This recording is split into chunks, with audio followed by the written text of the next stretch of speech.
The Reappearance of Christ in the Etheric. These are lectures by Rudolf Steiner. Number 1. The event of the appearance of Christ in the etheric world.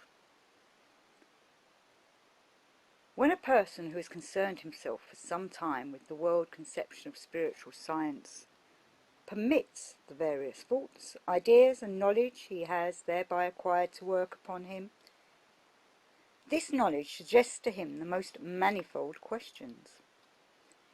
Indeed, one develops oneself as a spiritual scientist through associating such questions, which are in reality questions of sensation, feeling. Rudolf Steiner uses the word Gemot, and character, in short, questions of life with the ideas of spiritual science.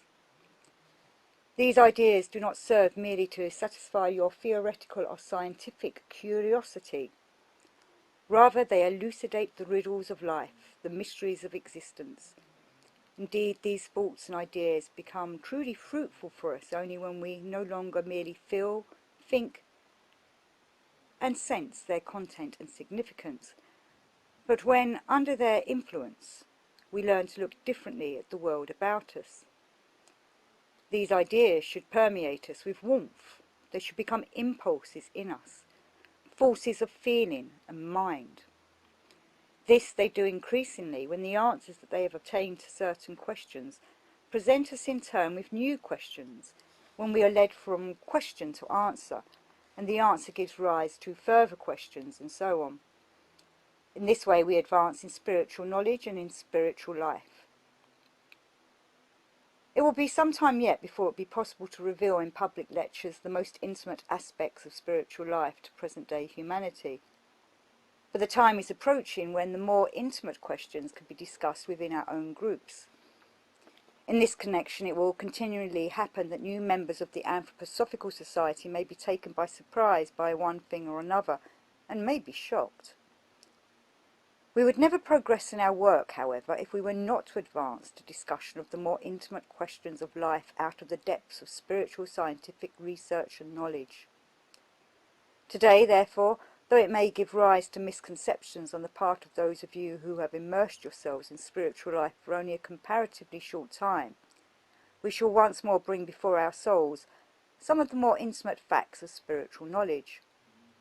Without doubt, a significant question arises before us when we do not merely consider abstractly the idea of reincarnation, of repeated earthly lives, but when instead we allow ourselves to become thoughtfully absorbed in contemplation of this fact of spiritual life.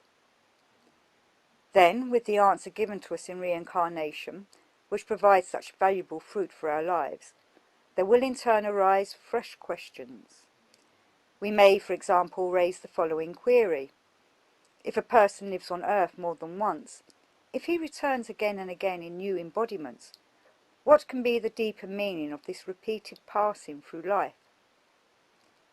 As a rule, this is answered by saying that we undoubtedly keep ascending higher in this way and, through experiencing in later earthly lives the fruits of previous lives, we finally perfect ourselves. This, however, still represents a rather general abstract opinion. It is only through more exact knowledge of the whole meaning of earthly life that we penetrate the significance of repeated lives on earth. If, for example, our earth were not to change, if man were to keep returning to an earth that remained essentially the same, then indeed there would be little to learn through successive embodiments or incarnations. On the contrary, their real meaning for us lies in the fact that each of these incarnations on earth presents us with fresh fields of learning and experience. This is not so apparent over short periods, but if we survey long stretches of time, as we are able to do through spiritual science, it becomes obvious at once that the epochs of our earth assume quite different forms, and that we continually face new experiences. Here we must realize something else, however. We must bear in mind these changes in the life of the earth itself, for if we neglect something that should be learned, something that should be experienced during a certain epoch of our earthly evolution, then, although we will come again into a new incarnation, we will have missed something entirely. We will have failed to allow something to stream into us that we should have allowed during the preceding epoch. As a result, we will be unable in the succeeding period to employ our forces and faculties in the right way. Speaking still quite generally, one can say that during our time something is possible on Earth, almost anywhere on the globe, that was not possible, for example, during the previous incarnations of the people who are living now. It seems strange, but this fact is nonetheless of definite, indeed of great significance. In the present incarnation, it is possible for a certain number of persons to come to spiritual science, that is, to take up such conclusions of spiritual research as can be taken up today in the field of spiritual science. Of course, it may be regarded to be of trifling significance that a few people should come together who allow the discoveries of spiritual research to stream into them. Those who find this of little import, however, do not understand at all the significance of reincarnation and of the fact that one can take something up only during a particular incarnation. If one fails to take it up, one has missed something entirely and will lack it then in the following incarnations. We must above all impress it upon our minds that what we learn today through spiritual science unites with our souls, and that we bring it with us again when we descend into the next incarnation. We will endeavour today to gain an understanding of what this means for our souls. Toward this end we must link together many facts of spiritual life, which are more or less new or even entirely unknown to you, with much that you already know from other lectures and from your reading. To begin with, we must go back to earlier periods in the evolution of humanity. We have often looked back to earlier periods of our earthly evolution. We have remarked that we are now living in the 5th period after the great Atlantean catastrophe. This 5th period was preceded by the 4th or Greco-Latin period, in which the Greek and Latin peoples indicated the principal ideas and feelings for the earth wheel. This in turn was preceded by the 3rd or Egyptian, Chaldean, Babylonian, Assyrian period, and this by the ancient Persian, which followed the ancient Indian.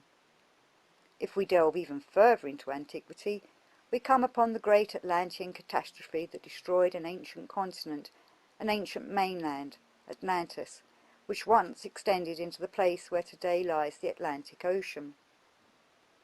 This cataclysm gradually engulfed the continent, and thereby gave our solid earth its present continents. Then, going further back, we call upon still earlier periods that existed before the Atlantean catastrophe. We arrive at those civilizations and conditions of life that developed on this Atlantean continent, the civilizations of the Atlantean races. Even earlier conditions preceded these. If one considers what history tells us, and it does not indeed reach very far back, one can fall quite easily into the belief, although this is, even in relation to shorter periods of time, an entirely unfounded belief, that things on earth have always appeared as they do now. This, however, is not the case. On the contrary, conditions on our earth have altered fundamentally, and the soul conditions of human beings have also changed to a tremendous extent. The souls of the persons sitting here were incarnated during each of these ancient periods in bodies that were in keeping with the various epochs, and they absorbed what was to be absorbed in these periods of earthly evolution. With each succeeding incarnation, then, the soul developed new faculties. Our souls are entirely different from what they are today, perhaps not so noticeably different during the Greco-Latin era, but in the old Persian period they differed greatly from those of today, and still more in the ancient Indian period. In those ancient periods, our souls were endowed with quite different faculties, and they lived under quite different conditions. Today, therefore, in order that we may clearly understand each other with reference to what follows, we shall call before our mind's eye as distinctly as possible the nature of our souls in the age, let us say, so as to be dealing with something full of significance, after the Atlantean catastrophe, when they were incarnated in the bodies that were possible on earth only during the first Indian civilization. We must not understand this first Indian civilization as having been of value only in India. The Indian people were at that time merely the most advanced, the most important, but the civilization of the whole earth derived its characteristic qualities from what the leaders indicated to the ancient Indians. If we consider our souls as they were at that time, we must first say that the kind of knowledge human beings have today was as yet utterly impossible. At that time there was no such clearly defined consciousness of self, no such clearly defined I consciousness. It had hardly occurred to human beings that they were I's. To be sure, the I already existed as a force in human beings, but knowledge of the I is something different from the force of the I, from its effectiveness. Human beings were not yet endowed with such an intimate inner life as they now have. They possessed instead entirely different faculties, for example, what we have often called an ancient shadowy clairvoyance. When we consider the human soul as it was during the daytime in that period, we find that it did not actually feel itself to be an I. Instead, man felt himself to be a member of his tribe, of his people. Just as the hand is a member of the body, so the separate I represented, as a member, the whole community formed by the tribe, the people. Man did not yet perceive himself as an individual I, as he does today. It was the tribal I, the folk I, on which he fixed his attention. One thus lived during the day, not knowing clearly that one was a human being. When evening came, however, and one passed into sleep, consciousness did not become totally darkened as it does today, but instead the soul during sleep was able to perceive spiritual facts. One thus perceived in one's environment, for example, facts of which the modern dream is only a shadow, spiritual events, spiritual facts, of which the dreams of the present day are, as a rule, no longer true representations. Such were the perceptions of the human beings at that time, so that they knew that a spiritual world existed. To them the spiritual world was a reality, not through any kind of logic, through anything that required proof, but simply because each night they found themselves within the spiritual world, though only with a dull and dreamlike consciousness. That, however, was not the essential thing. Besides the conditions of sleeping and waking, there were also in-between states during which the human being was neither wholly asleep nor wholly awake. At such times the I consciousness abated even more than by day, but at the same time the perception of spiritual events, that dreamlike clairvoyance, was substantially stronger than during the night. There were thus intermediate states in which human beings lacked consciousness of self, to be sure, but in which they were endowed with clairvoyance. In such states the human being was as though in trance, so that he knew nothing of himself. He was not able to know, I am a man, but he clearly knew, I am a member of a spiritual world in which I am able to perceive. I know that there is a spiritual world. These were the experiences of the human souls of that time, and this consciousness, this life in the spiritual world, was much clearer still in the Atlantean period, very much clearer. When we survey this, therefore, we look back to an ancient era of dim, dreamlike clairvoyance for our souls, which gradually diminished during human evolution. If we had remained at the stage of this ancient dreamlike clairvoyance, we could not have acquired the individual I consciousness we have today. We could never have known that we are human beings. We had to lose that awareness of the spiritual world in order to exchange it for I consciousness. In the future we shall have both at the same time, while maintaining our I consciousness. We shall all gain once more what amounts to full clairvoyance, as is possible today only to one who has travelled the path of initiation.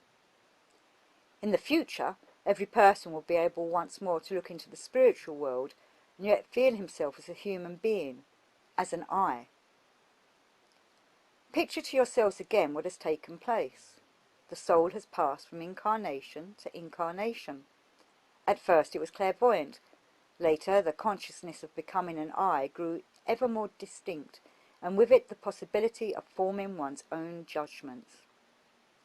As long as one still looks clairvoyantly into the spiritual world and does not feel oneself to be an I, it is possible to form judgments, to combine thoughts. The ability to form judgments gradually emerged, but in exchange the old clairvoyance diminished with each succeeding incarnation. A person dwelt less and less in those states in which he could look into the spiritual world. Instead, he became acclimated to the physical plane, cultivated logical thinking, and felt himself as an I. Clairvoyance thereby gradually receded.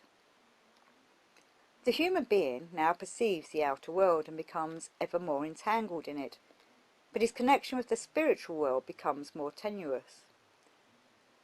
One can therefore say that in the distant past man was a kind of spiritual being, because he associated directly with other spiritual beings, was their companion, so to speak. He felt that he belonged with other spiritual beings to whom he can no longer look up with normal senses today. As we know, there are also today, beyond the world that immediately surrounds us, other spiritual worlds inhabited by other spiritual beings. But the person of today cannot look into those worlds with his ordinary consciousness. Earlier, however, he dwelt in them, both during the sleeping consciousness of the night and in that intermediate state of which we spoke. He lived in the spiritual world and had intercourse with these other beings. He can no longer do this normally. He has been, as it were, cast out of his home, the spiritual world, and with each new incarnation he becomes more and more firmly established in this world of the earth below. In the sanctuaries of spiritual life, and in those fields of knowledge and science in which such things were still known, it was always taken into consideration that our incarnations have passed through these different earthly periods. They look back to an ancient period, even before the Atlantean catastrophe, when human beings dwelt in direct contact with the gods or spirits, and when they naturally had entirely different feelings and sensations. You can imagine that the human soul must have had quite different sensations in an age when it knew certainly that it could look up to the higher beings, and when it was aware of itself as a member of that higher world. It has thus learned to feel and to sense entirely differently. When you consider these facts, you must picture to yourselves that we can learn to speak and to think today only if we grow up among humankind, because these faculties can be acquired only among human beings. If a child were to be cast upon some lonely island and were to grow up there, lacking association with human beings, he would be unable to acquire the faculties of thinking and speaking. We thus see that the way in which any being develops depends in part on the kind of beings among which it lives and matures. Evolution is affected by this fact. You can observe this among animals. It is known that dogs removed from association with human beings to some place where they never meet a human being actually forget how to bark. As a rule, the descendants of such dogs are unable to bark at all.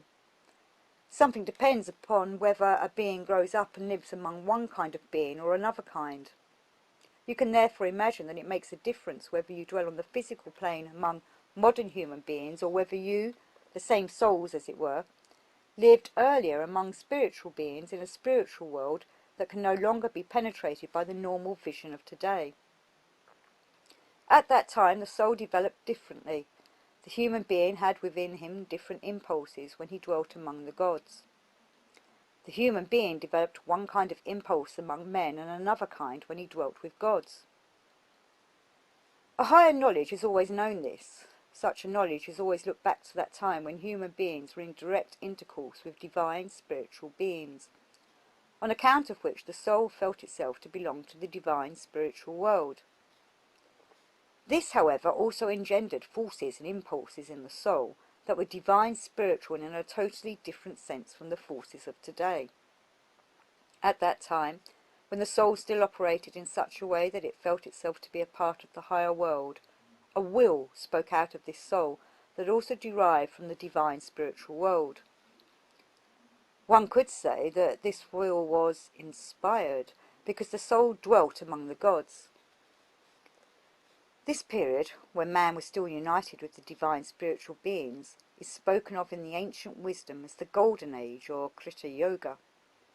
We must look back to a time preceding the Atlantean catastrophe to find the greater part of this age. Afterward, a time followed when human beings no longer felt their connection with the spiritual world so strongly as during the Kali Yuga, when they felt their impulses to be less determined by the association with the gods, when even their vision began to grow dimmer regarding the spirit and the soul. They retained the memory, however, of having dwelt with the spirits and the gods. This was especially distinct in the ancient Indian world. There they spoke quite easily of spiritual matters. They could call attention to the outer world of physical perception, and yet, as we say, recognize the maya or illusion in it, because human beings had had these physical perceptions for only a comparatively short time. That was the situation in ancient India. The souls in ancient India no longer saw the gods themselves, but they still saw spiritual realities and lower spiritual beings. The higher spiritual beings were still visible to a few people, but a living companionship with the gods was obscured even to these. Will impulses from the divine spiritual world had already disappeared. It was still possible, however, to glimpse spiritual realities during particular states of consciousness, during sleep and during the intermediate state we've already mentioned. The most important realities of the spiritual world, however, which had previously been a matter of experience, had become merely a sort of knowledge of the truth, like something that the soul still knew distinctly, but that had only the effect of knowledge of truth. To be sure, human beings were still in the spiritual world, but their assurance of it was less strong in this later time than it had been before. This is known as the Silver Age, or Kali Yuga. Following this came the period of the incarnations, in which human vision became more and more cut off from the spiritual world, became more and more adjusted to the immediate outer world of the senses, and accordingly more firmly entrenched in this world of the senses. This period, during which emerged the inner eye consciousness, the consciousness of being human, is known as the Bronze Age, or Reappearance Yuga. Although human beings no longer had the lofty, direct knowledge of the spiritual world belonging to earlier periods, at least something of the spiritual world still remained in humanity in general. One could perhaps describe this by comparing it to human beings of the present day who, when they grow older, retain something of the joy of youth. It has indeed fled, but once having experienced it, one knows it and can speak of it as something with which one is familiar. Similarly, the souls of that time were still somewhat familiar with what leads to the spiritual worlds. This is the essential feature of Reappearance Yuga. A period followed when even this familiarity with the spiritual world ceased, when, as it were, the doors of the spiritual world were closed. Thereafter, human vision became so confined to the outer world of the senses and to the intellect that elaborated the sense impressions that they could now only reflect upon the spiritual world. This is the lowest means by which something about the spiritual world can be known. What human beings now actually knew from their own experience was the physical, sensible world. If human beings wished to know something of the spiritual world, they had to accomplish this through reflection. This is the period when human beings became the most unspiritual and accordingly the most attached to and rooted in the world of the senses. This was necessary in order that consciousness of self might gradually attain the peak of its evolution, since only through the sturdy opposition of the outer world could man learn to distinguish himself from the world and to sense himself as an individual being. This last period is called Kali Yuga, or the Dark Age. I should like to emphasize that these expressions can also be used to refer to more extensive epochs. The designation of Kali Yuga, for example, may be applied to a much broader period, since before the Golden Age even existed, the human being participated with his experience in still higher spheres. Hence, all these still earlier periods might be included in the term Golden Age. If one is moderate, so to speak, in one's claims, however, if one is content with that measure of spiritual experience that has been described, it is possible to divide in this way what has occurred in the past. Definite periods of time can be assigned to all such eras. To be sure, evolution moves forward slowly through gradual stages, but there are certain boundaries of which we may say that prior to this, such a thing was primarily true, and after this some other condition of life and consciousness prevailed. Accordingly, we must calculate that in the sense in which we first used the term Kali Yuga became approximately in the year 3101 BC. We thus see that our souls have appeared repeatedly on earth in new incarnations, during which human vision has become increasingly shut off from the spiritual world and at the same time ever more restricted to the outer world of the senses. We thus see that our souls actually come with each new incarnation into new conditions from which something new can always be learned. What we can gain from Kali Yuga is the possibility of becoming established in our I consciousness. This was not possible previously because the human being had first to absorb the I into himself. When souls have neglected in a given incarnation what that particular epoch has to offer, it is very difficult to make up for the loss in another epoch. They must then wait a very long time before it becomes possible to make good the loss in a certain way. But we certainly must not depend on this chance. Let us therefore remember that something essential took place at the time when, as it were, the doors of the spiritual world were made fast. That was a period in which John the Baptist worked as well as the Christ. It was essential for this time, which had already witnessed the passing of 3,100 years of the Dark Age, that the people living then had all incarnated several times, or at least once or twice during this Dark Age. I consciousness had become firmly established, memory of the spiritual world had already evaporated, and if human beings did not wish to lose all connection with the spiritual world, they had to learn to experience the spiritual within the I. They had to develop the I in such a way that this I, with it in its inner being, could at least be sure that there is a spiritual world, that man belongs to this spiritual world, and that there are also higher spiritual beings. The I had to make itself capable of inwardly feeling, of believing in the spiritual world. If in the time of Christ Jesus someone was to have expressed what was indeed the truth in that period, he might have said, "Once upon a time human beings were able to experience the kingdom of heaven outside of their own eyes, in those spiritual distances they reached when they emerged from their lower selves. The human being had to experience the kingdom of heaven, the spiritual world, at a distance from the I. Now this kingdom of heaven cannot be so experienced, now the human being is changed so much that the I must experience this kingdom within itself. The kingdom of heaven has approached man to such an extent that it now works into the I." John the Baptist proclaimed this to humanity, saying, "The kingdom of heaven is at hand," that is, approaches the I. Previously it was to be found outside of man, but now man must embrace in the very core of his being, in the I, a kingdom of heaven now come near at hand.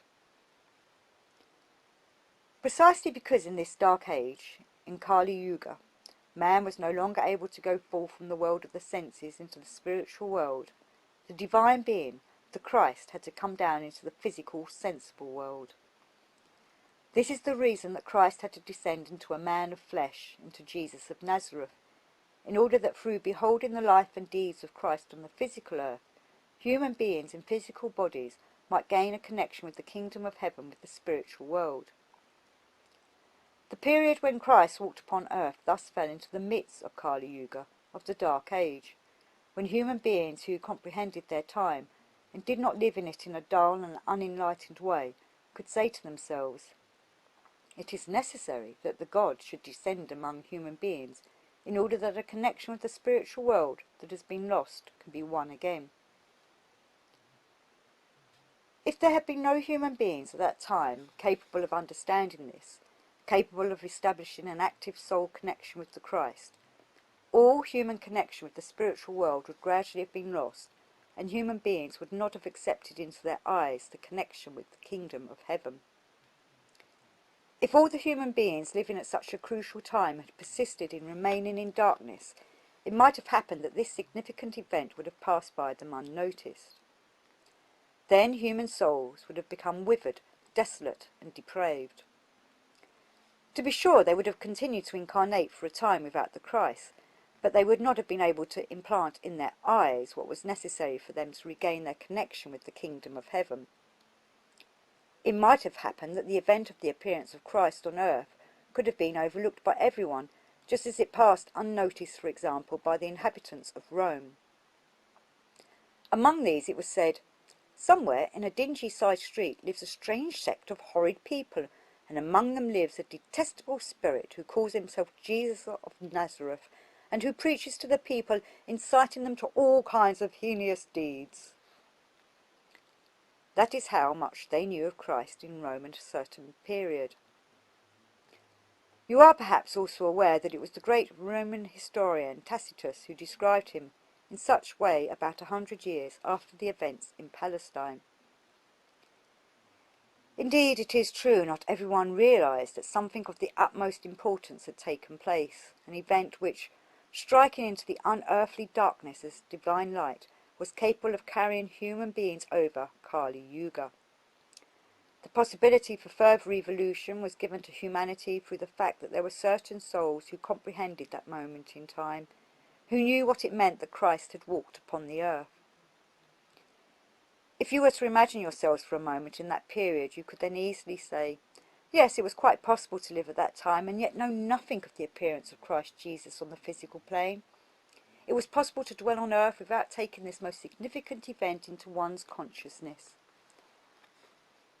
Might it not then also be possible today that something of infinite importance is taking place, and that human beings are not taking it into their consciousness? Could it not be that something tremendously important is taking place in the world, taking place right now, of which our own contemporaries have no presentiment?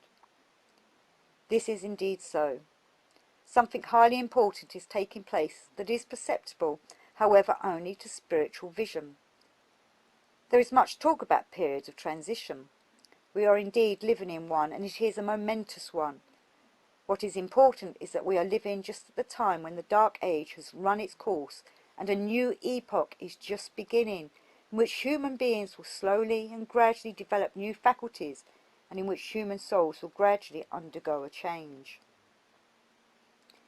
It is hardly to be wondered at that most human beings are in no way aware of this, considering that most human beings also failed to notice the occurrence of the Christ event at the beginning of our era. Kali Yuga came to an end in the year 1899. Now we must adapt ourselves to a new age.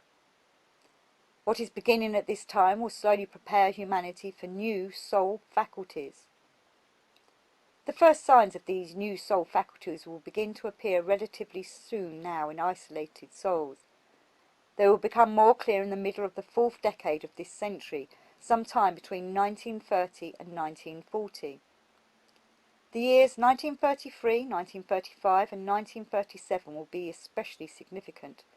Faculties that now are quite unusual for human beings will then manifest themselves as natural abilities. At this time, great changes will take place and biblical prophecies will be fulfilled. Everything will be transformed for the souls who are sojourning on earth, and also for those who are no longer within the physical body.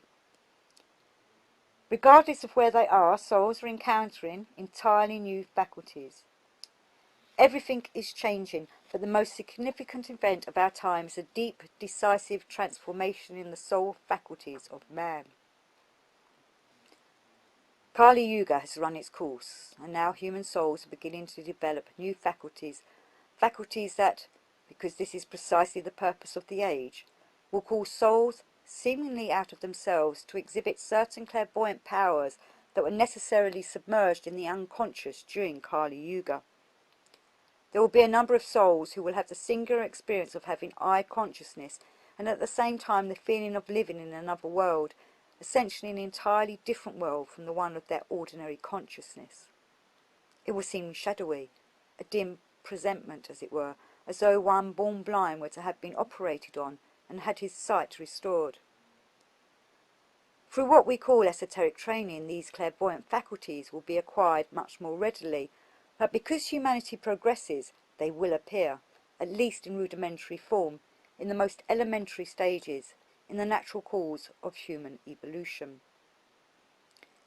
It might easily happen in our epoch, indeed more easily than has ever been the case before, that human beings would not be able to comprehend such an event that is of the utmost significance for humanity.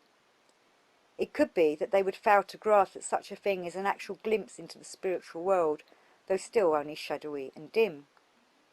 There might, for example, be so much wickedness, such great materialism on earth, that the majority of humanity would not show the slightest understanding, but would consider those people who had this clairvoyance as fools, and would clap them into insane asylums along with others whose souls develop in a muddled fashion.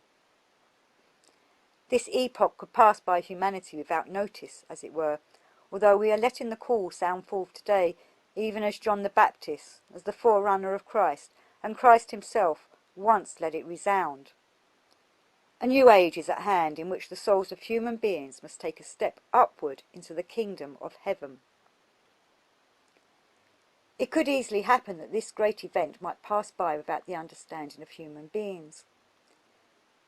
If, then, in the years between 1930 and 1940, the materialists were to triumph and say, yes, indeed, there have indeed been a number of falls, but no sign of the great happenings that were anticipated, it would not disprove what we have said. If they were to triumph, however, and if humanity overlooked these events, it would be a great misfortune. Even if they were unable to perceive the great occurrence that can take place, it will none the less occur. The event to which we refer is that human beings can acquire the new faculty of perception in the etheric realm. A certain number of human beings to begin with, followed gradually by others, because humanity will have 2,500 years in which to evolve these faculties increasingly. Human beings must not miss the opportunity offered in this period. To let it pass unheeded would be a great misfortune, and humanity would then have to wait until later to make up the loss, in order ultimately to develop this faculty. This ability will enable human beings to see in their surroundings something of the etheric world, which up to now they have not normally been able to perceive. The human being now sees only man's physical body. Then, however, he will be able to see the etheric body, at least as a shadowy image, and also to experience the relationship of all deeper events in the etheric. He will have pictures and premonitions of events in the spiritual world, and will find that such events are carried out on the physical plane after 3 or 4 days. He will see certain things in etheric pictures, and will know that tomorrow, or in a few days, this or that will take place. Such transformations will come about in human soul faculties, resulting in what might be described as etheric vision. And who is bound up with this fact?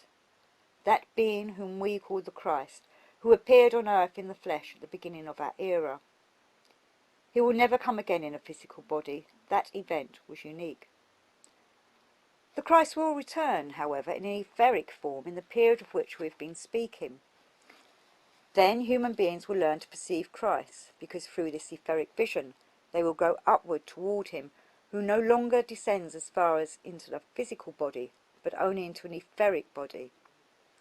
It will therefore be necessary for human beings to go upward to a perception of Christ. For Christ spoke truly when he said, I am with you always, even unto the end of the earth. He is here, he is in our spiritual world, and those who are especially blessed can perceive him always in this spiritual etheric world.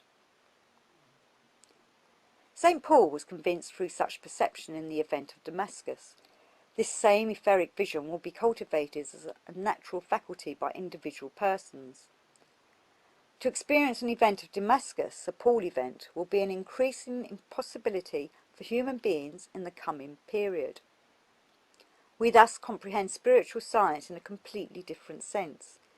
We learn that it imposes a tremendous responsibility upon us, since it is a preparation for the concrete occurrence of the reappearance of Christ. Christ will reappear because human beings will be raising themselves towards him in etheric vision. When we grasp this, spiritual science appears to us as the preparation of human beings for the return of Christ, so that they will not have the misfortune to overlook this great event, but will be ripe to seize the great moment that we may descend as the second coming of Christ. Man will be capable of seeing etheric bodies, and among these etheric bodies he will also be able to see the etheric body of Christ, That is, he will grow into a world in which the Christ will be visible to his newly awakened faculties. It will then no longer be necessary to prove the existence of Christ through all sorts of documents, because there will be eyewitnesses to the presence of the living Christ, those who will experience him in his etheric body. Through this experience they will learn that this being is the same as the one who consummated the mystery of Golgotha at the beginning of our era, and that this is the Christ. Just as Paul was convinced near Damascus that this was the Christ, so there will be human beings who will be convinced through experiences in the etheric realm that Christ truly lives. The greatest mystery of our time is this one concerning the second coming of Christ, and it takes on its true form in the way I've described. The materialistic mind, however, will in a certain way usurp this event. What has just been said, namely that all genuine spiritual knowledge points to this time, will often be proclaimed in the coming years. The materialistic mind today corrupts everything, however, and so it will come about that this sort of mind will be unable to imagine that the souls of human beings must advance to etheric vision, and with it to Christ in the etheric body. The materialistic mind will conceive of this event as another descent of Christ into the flesh, as another physical incarnation.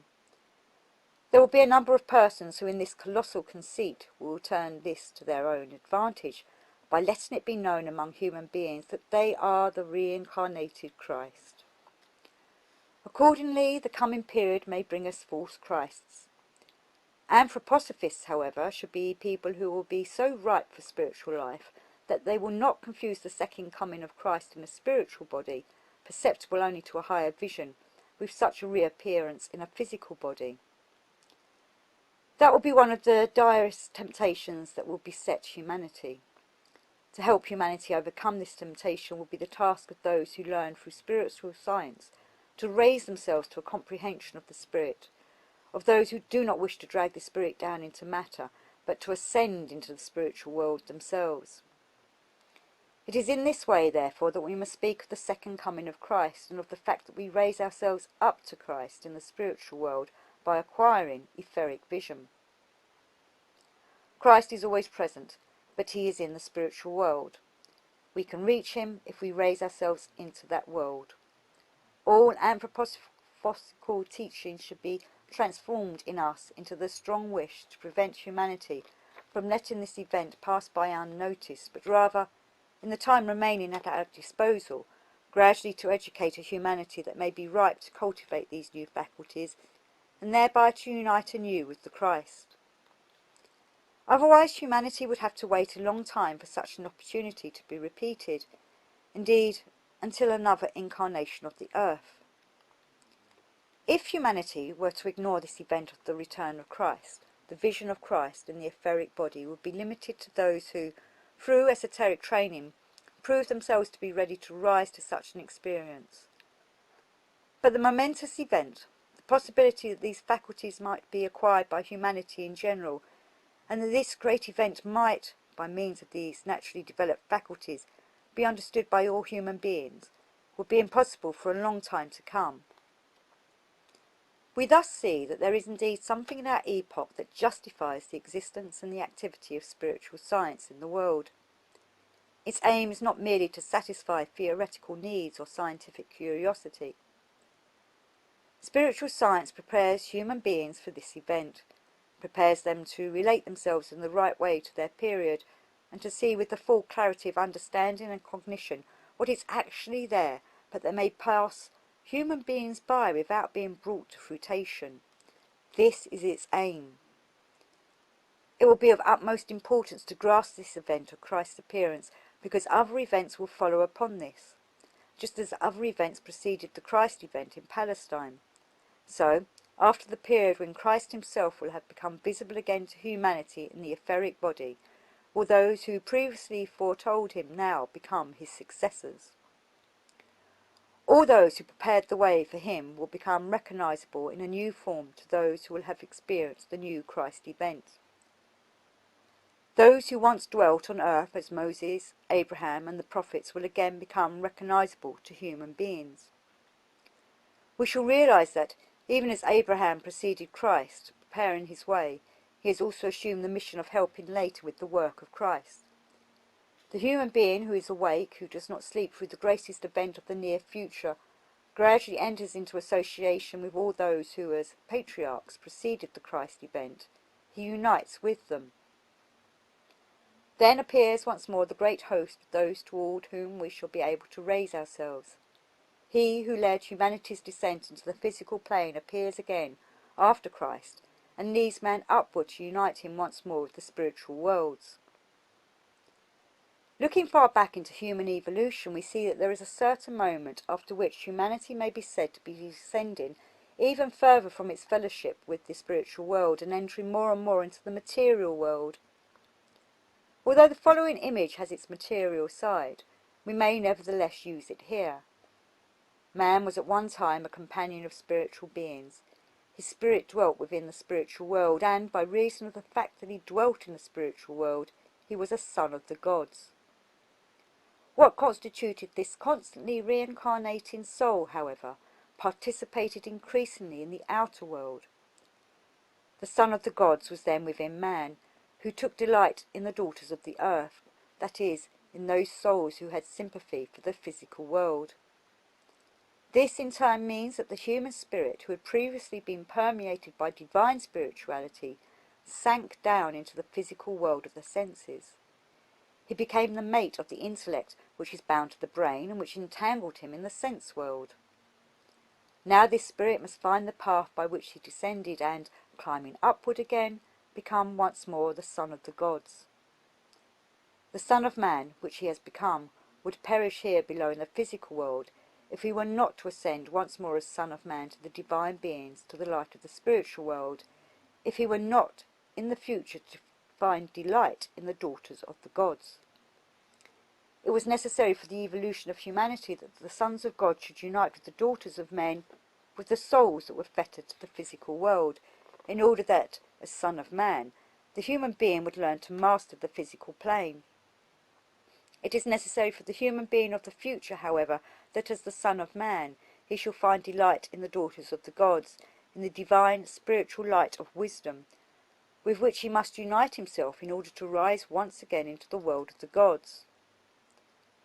The will shall be enkindled by divine wisdom, and the mightiest impulse towards this will arise when, for him who has prepared himself for it, the sublime etheric figure of Christ Jesus becomes perceptible. The second coming of Christ will be, for human beings who have developed clairvoyance naturally, the same as when the etheric Christ appeared to Paul as a spiritual being. He will appear once more to human beings if they come to understand that these faculties that will arise through the evolution of the human soul are to be used for this purpose. Let us use spiritual science so that it may serve not merely to satisfy our curiosity, but in such a way that it will prepare us for the great tasks, the great missions of the human race, for which we must grow ever more mature.